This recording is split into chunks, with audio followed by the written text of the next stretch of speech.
دیکھیے اس رات کی جو ابتدا ہے وہ ایک عمل سے ہوگی جسے کہا جاتا ہے کہ یہ رات کی جو ابتدا ہے یہ جاگنے کے عمل، ساری رات آپ کو جاگنا۔ اس کی حکمت کیا ہے؟ کیوں جاگیں؟ اتنا ثواب کیوں آپ کو دیا جا رہا ہے اس رات کو کہ اگر اس رات تمام آپ آج کی رات مکمل آپ جاگتی رہیں، ذرا سا بھی نہ سوئیں، ذرا سا بھی نہ سوئیں، اگر ساری رات جاگتی رہیں تو جیسے کہ آپ مفاتی میں بھی پڑھتی ہیں کہ اس کے تمام گناہ معاف ہو جائیں گے، خواہ آسمان کے ستاروں کے برابر ہوں، خواہ پہاڑوں کی جسامت کے برابر ہوں، اور خواہ دریاؤں کے پانی جتنے برابر ہوں۔ آج کی رات فقط جاگنے سے معاف ہو جاتے ہیں۔ ذرا زیادہ ثواب محسوس نہیں ہو رہا؟ ہم جیسے جن کا ظرفیت بہت کم ہے انہیں واقعی ثواب بہت زیادہ لگتا، لیکن وہاں وہ خالق کون و مکان کہ جس کے ظرف کی کوئی حد اور انتہا نہیں، وہ دینے کو تیار بیٹھا ہوا ہے۔ اور ہم ایک بہت سرسری انداز سے بس ایک رسم کے طور پر شب قدر آئی اور کس طریقے سے رات گزر جائے، بس یہ جلدی جلدی ٹک لگا کے ہم اس اعمال کو انجام دے دیں اور بس اپنے ایک لحاظ سے جان چھڑانے والا جو ہے وہ عمل اس کو سمجھیں، یہ انتہائی بدنصیبی والی بات ہے۔ اچھا، جاگنا کس انداز سے اسلام تقاضا کرتا ہے راتوں میں جاگنے کو؟ دیکھیے، یا تو علم کے لیے اور عبادت کے لیے راتوں کو جاگیے، علم اور عبادت کے لیے۔ سونا جو ہے وہ دیکھیے قبر کے لیے اٹھا رکھی، نیند کو اپنی تھوڑی سی ضرور کم کرنا چاہیے، یہ بھی شب قدر کا ایک پیغام ہے۔ ایک پیغام اس سے سیکھنا ہے کہ سال کی کچھ راتوں کو آپ کو مخصوص کرنا چاہیے، یا رات کے ایک پورشن کو روزانہ مخصوص کرنا چاہیے۔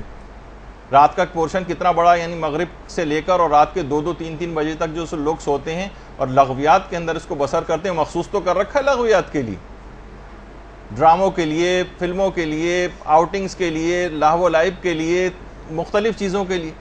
اسلام اور شب قدر یہ آپ سے تقاضا کرتی ہے رات کا کوئی ایک پورشن، چاہے وہ 15 منٹ کا ہو، 20 منٹ کا ہو، آدھے گھنٹے کا ہو، 1 گھنٹے کا ہو، یا کچھ اور زیادہ ہو، اس کو یا تو عبادت میں صرف کرنے کے لیے مقرر کیجئے یا پھر علم حاصل کرنے کے لیے۔ سونا جو ہے وہاں پہ بہت سونا ہے اور اس کی الگ ایک تفصیل ہے، اس کو وہاں کے لیے اٹھا رکھیے۔ یا تو یہ کہ ہمیں پتہ ہے کہ ہمارے نامہ اعمال ایسے ہیں کہ وہ فرشتہ عذاب ہمیں سونا ہی نہیں دیں گے، وہاں پہ سوچے جتنا سونا ہے یہیں پہ پورا کر لیا جائے۔ تو بہرحال کبھی تو ان راتوں کے اندر جاگنا سیکھیے۔ رکھ لیجئے کہ آپ کا اس انداز سے علم اور عبادت کے لیے راتوں کو جاگنا جو شب قدر کا ایک پیغام ہے، جاگنے کے ذریعے، ورنہ یہ بھی کہا جاتا ہے کہ سو لو 2-3 گھنٹے کے اندر اعمال کر لینا۔ کیوں تقاضا ہے کہ ساری رات جاگو اور اتنا زیادہ ثواب آپ کو دیا گیا ہے تاکہ اس کو سال کے دیگر مہینے کی جو راتیں ہیں ان کے اندر بھی آپ اس کو رائج کریں، کہ آپ کا اس انداز سے جاگنا اور علم اور عبادت کے لیے رات کے اندھیرے میں یہ آپ کی قبروں میں اجالا بکھیر دے گا۔ راتوں کی قدر پہچانیے، راتیں بہت قیمتی ہیں۔ بہت سے علماء یہ بات بھی بیان فرماتے ہیں کہ راتیں دنوں سے افضل ہوتی ہیں۔ قرآن کا لوح محفوظ سے زمین پر نازل ہونا یہ رات کے وقت ہوا، انا انزلناہ فی لیلۃ القدر، یہ شب میں ہوا ہے، دن میں نہیں ہوا۔ اور علماء یہ بھی فرماتے ہیں کہ راتوں میں سے جو ایک رات ہے اس کے متعلق یہ بات کہی گئی ہے کہ یہ 1000 مہینوں سے افضل ہے۔ کسی دن کے متعلق یہ بات نہیں کہی گئی کہ فلاں دن جو ہے 1000 مہینوں سے افضل۔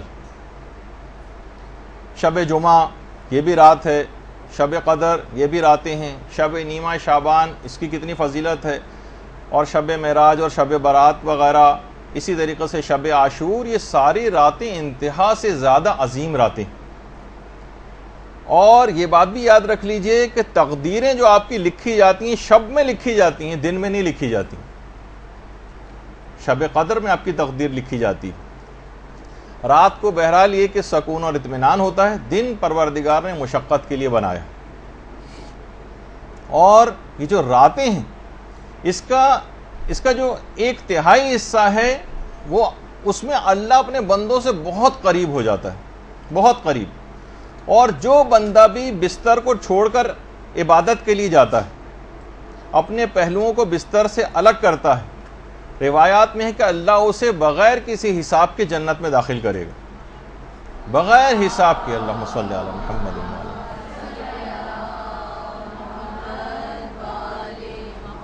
علامہ میر حامد حسین لکھنوی فرماتے تھے کہ شیخ مفید جو تھے یہ رات میں بے انتہا کم سویا کرتے تھے, بہت کم سوتے تھے, اور سوائے 3 کاموں کے رات کو کسی اور طریقے سے نہیں گزارتے تھے. 3 کام, یا تو نماز میں مصروف رہتے تھے, یا مطالعے میں مصروف رہتے تھے, یا پھر تلاوت قرآن. یعنی پوری رات کو فقط ان 3 بہت کم سوتے تھے. ایسا نہیں کہ سونا بالکل ترک کرنا ہے, لیکن سونے کو کم کرنا ہے. اور سونے کو کم کر کے کرنا کیا ہے؟ فلمیں ڈرامے دیکھنے یا لغویات میں نہیں, بلکہ اس کے اندر آپ کو زندگی کو لگانا ہے. یہ وقت نکلا چلا جا رہا ہے, نکلا چلا جا رہا ہے. فرشتہ اجل جو ہے اس کی آواز پہ لبیک کہنا ہے, وہ وقت کم سے کم تر ہوتا چلا جا رہا ہے, اور ہم خواب خرگوش کے مزے لیتے رہیں. تو شیخ مفید کا طریقہ کار یہ تھا. شب قدر کا دیکھیے پیغام رات کو جاگنے کا. اور اسی طریقے سے علامہ محمد حسین طباطبائی کے متعلق بھی ملتا ہے کہ رمضان کی تو تمام شبوں کو ابتدائے شب سے لے کر اور سحر تک مکمل تمام راتیں جاگ کر گزارتے تھے. رمضان کی تو تمام راتیں مکمل جاگ کر, اور اس میں بھی دعا, قرآن, نماز, تلاوت قرآن اور مختلف اذکار میں جو ہے مشغول رہتے تھے. اچھا, اتنا زیادہ اذکار میں مشغول, چاہے وہ بیٹھے ہوں, مطالعہ کر رہے ہوں, پڑھ رہے ہوں, کچھ بھی کر رہے ہوں, ہر وقت زبان کے اوپر ذکر خدا رہتا تھا. محمد حسین طباطبائی, ان کے شاگرد کہتے تھے کہ چلتے پھرتے بھی مستحب نمازیں ہی پڑھتے رہتے تھے. یعنی جو چل پھر رہے ہیں, آ جا رہے ہیں, بازاروں میں آ جا رہے ہیں, مستحب نمازیں پڑھتے ہوئے جا رہے ہیں, مستحب نمازیں پڑھتے ہوئے واپس آ رہے ہیں. کسی بھی لمحے کو ضائع نہیں کرتے تھے, اور کبھی اس کے بغیر رہتے ہی نہیں تھے. تو آپ نے دیکھا کہ محمد حسین طباطبائی نے بھی وہی زندگی پائی جو عام طور پر لوگ زندگی پاتے ہیں. وہ کیا کیا کچھ کر کے چلے گئے. اتنی ہی زندگی ہمارے پاس بھی ہے. وہ کیا کچھ کر کے چلے گئے, ہم بغیر کچھ کیے دنیا سے جانے والے ہیں. تو بہتر ہے کہ موقع بھی بہت اچھا ہے, اپنی شب قدر کا جو پیغام ہے نیند کو کچھ کم کیجیے, کیونکہ یہ خاندان اہل بیت کی خواتین کا بھی طریقہ کار رہا. حضرت فاطمہ بنت الحسین, اللہم صلی علی محمد وعلی محمد,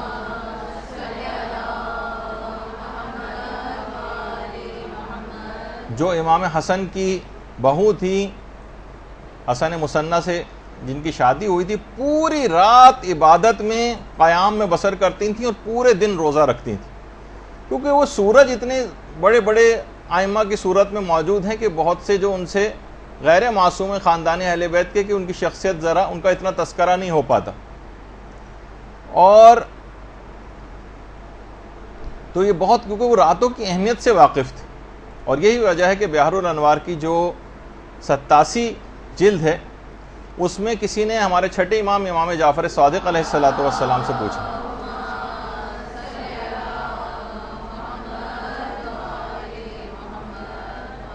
کسی نے پوچھا کہ مولا, ایک شخص یہ کہتا ہے کہ پیغمبر اسلام نے یہ بات کہی ہے, یعنی پیغمبر سے اس بات کو کوٹ کرتا ہے کہ شب کی, رات کی ایک ساعت ایسی ہے کہ جس میں پروردگار عالم اپنے بندوں کی جو دعا کریں وہ ضرور قبول کرتا ہے, جو دعا کریں. کیا یہ بات صحیح ہے؟ پیغمبر نے ایسا کہا ہے, رات کی کوئی ساعت ایسی ہے؟ امام نے فرمایا کہ ہاں ایسا ہی. کہا کہ مولا وہ وقت کون سا ہے؟ فرمایا نصف شب سے لے کر رات کے آخری 1/3 حصے تک. نصف شب سے یعنی سمجھیں وہ 12 ساڑھے 12 کے قریب کا جو وقت ہوتا ہے, وہاں سے لے کر اور جہاں سے رات کا آخری 1/3 شروع ہوتا ہے, یہ خاص وقت ہے کہ پروردگار اس میں جو دعا کریں گے وہ قبول کرے گا, جو دعا کریں گے وہ قبول کرے گا. پھر راوی نے پوچھا کہ مولا کیا کوئی خاص اور معین شب مراد ہے اس سے کہ جس میں پروردگار دعا قبول کرتا ہے؟ امام نے فرمایا نہیں, ہر شب, ہر شب, ہر رات. ہم لوگ کتنا زیادہ بہت ساری دعائیں قبول کروانے کے لیے کتنی تگ و دو کرتے ہیں. کا خاص وقت نصف شب سے لے کر رات کا آخری 1/3 حصہ جہاں سے شروع ہوتا ہے. سمجھیں جیسے 12 بجے سے لے کر اور 3 بجے تک کے درمیان کا وقت, یہ خاص طور پر عبادت کا ہے، اس میں کچھ نہ کچھ نماز شب وغیرہ کے لحاظ سے اپنے آپ کو عادی بنانا ہے، جس کا بھی آگے چل کر تذکرہ آئے گا، اور اسی میں اپنی دعاؤں کے لیے بھی مخصوص کیجئے کہ ہر دعا لازماً پروردگار نے اور ہر شب کے لیے حکم ہے، کوئی مخصوص شب بھی مراد نہیں۔ اور پیغمبر اسلام کا ایک عجیب طریقہ کار تھا، پیغمبر اسلام اس طرح سے راتوں کو جاگتے تھے کہ کئی دفعہ اٹھتے تھے اور سوتے تھے، کھڑے کھڑے تھک جاتے تھے تو بیٹھ کر عبادات انجام دے لیتے تھے۔ اور یہ بات بھی یاد رکھ لیجئے کہ یہ ضروری نہیں ہے کہ آپ کہ بیٹھ کر جو پڑھی جاتی ہیں نماز اس میں آپ 2 رکعت، 1 رکعت کے بجائے 2 رکعت ہی پڑھنا ضروری نہیں، ایسا نہیں۔ تو بہرحال البتہ لیٹے لیٹے پڑھنے کی اجازت نہیں، تھک جائیں تو بیٹھ کر پڑھنے کی اجازت ہے۔ اور اس شب میں بھی تمام رات جاگ کر آپ کو عبادت کرنی، یہ جو آج سے شروع ہو جائیں گی آپ لوگوں کے لیے، بہت سے لوگوں کی تو کل ہو چکی ہے شب قدر کی ابتدا۔ تو پروردگار عالم کچھ علماء فرماتے ہیں کہ فخر و مباحت کرتا ہے کہ اے فرشتوں دیکھو، جب یہ احتمالی تاریخوں میں میری اتنی عبادت و بندگی کر رہا ہے تو اگر میں یقینی طور پہ بتا دیتا کہ شب قدر فلاں رات ہے تو اس کی عبادت و بندگی کا کیا حال ہوتا۔ یہ تو احتمالی تاریخیں بتائیں، اس میں اس کی بندگی کا اور عبادت کا یہ حال ہے۔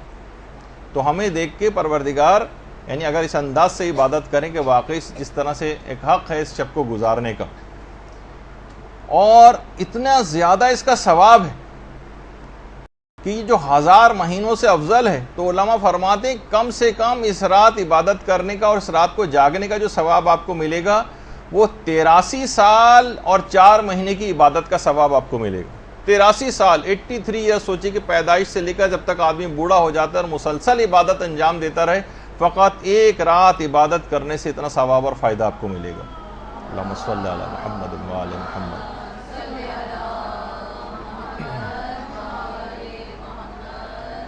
اب یہ جو اس شب داری کا جو ابتدا ہوئی ہے، یعنی رات میں کسی حد تک جاگنا، یہ آپ کو شب قدر کے اس سے پیغام لینا ہے کہ اب سال کی دیگر راتوں میں اپنی راتوں میں کوئی ایک وقت عبادت خدا کے لیے، چاہے وہ ویکینڈ ہو، چاہے وہ عام راتیں ہوں، علم حاصل کرنے کے حوالے سے، تلاوت قرآن کرنے کے حوالے سے، نمازیں اپنی قضا واجبات ادا کرنے کے حوالے سے کوئی ایک وقت ضرور مقرر کر لیں، ورنہ یہ وقت گزر جائے گا اور یہاں تک کہ ہمیں لوگوں کے کندھوں پر سوار ہو کے اپنی فائنل ڈیسٹینیشن تک پہنچ جانا ہو۔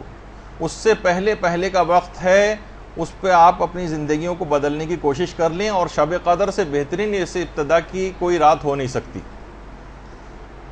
تو ایک تو پیغام یہ ہو گیا کہ جو جاگنے کا جو حکم ہے یہ اس وجہ سے ہے تاکہ اس سے کچھ سبق آپ حاصل کریں، اور اپنی عام سال کی راتوں میں بھی اسی انداز سے ایک پورشن ضرور، کم سے کم اگر پوری رات نہ جاگ سکیں تو اتنا سبق ضرور حاصل کر لیں کہ ایک پورشن ضرور مخصوص کر لیں کہ اتنا مجھے ضرور عبادت کرنی ہے۔ برحمتک یا ارحم الراحمین، وصلی اللہ علی محمد و آلہ الطاہرین۔